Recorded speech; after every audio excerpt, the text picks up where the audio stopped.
Welcome in yoga with Megha Khurana. आज हम crow pose की प्रैक्टिस करेंगे। उसके पहले हम थोड़ा वार्म अप करेंगे। तो वार्म अप के लिए पहले आप अधोमुख शवासना और डाउनवर्ड डॉग पोज में आ जाएं। यहाँ 5 सांसों तक रुकें। 5, 4, 3, 2, 1। अब डॉल्फिन पोज यानी अर्धा पिंजा मयूरासना में आने के लिए फोरआर्म मैट पर रखें और यहाँ से ऊपर आए और डॉल्फिन पोज में आ जाएं। अब डॉल्फिन से फोरआर्म प्लैंक में आ जाएं और आगे की ओर देखें। यहाँ 5 सांसों तक बने रहें। 5, 4, 3, 2, 1। और अब नी बेंड करें, स्ट्रेच करें और डॉल्फिन में लौट आए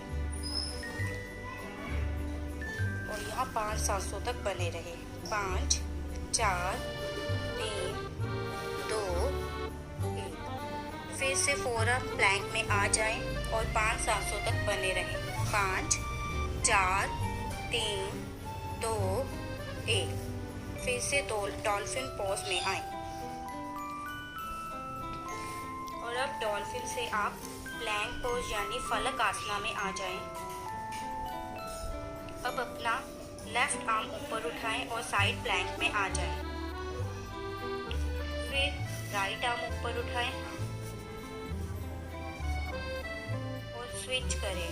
अब लेफ्ट आर्म ऊपर उठाएं और अब राइट आर्म ऊपर उठाएं। अब लेफ्ट आर्म ऊपर उठाएं और यहाँ 5 सांसों तक रुकें। 5, 4, 3, 2, 1। और अब राइट आर्म ऊपर उठाएं और यहाँ 5 सांसों तक रुकें। 5, 4, 3, 2, 1।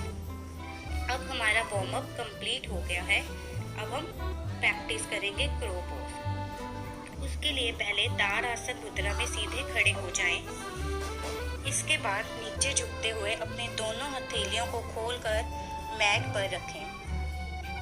उंगलियां आगे की ओर और सीधी और खुली होनी चाहिए और कोहनियां हल्की सी झुकी होनी चाहिए। अगर आप बिगनर हैं देन अपने फोरहेड को के नीचे ब्लॉक रखें।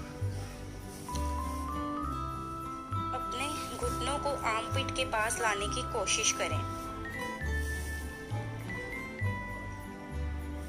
अब पैर के पंजों के बल बैठें यानी एड़ियां उठी हुई हों। पहले राइट पैर को ऊपर उठाएं, फिर लेफ्ट पैर को ऊपर उठाएं।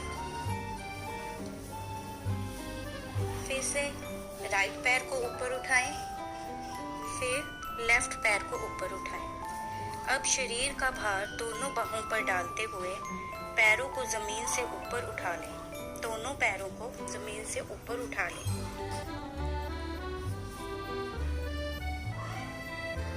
यहाँ 5 सांसों के लिए बने रहें। 5, 4, 3, 2, 1।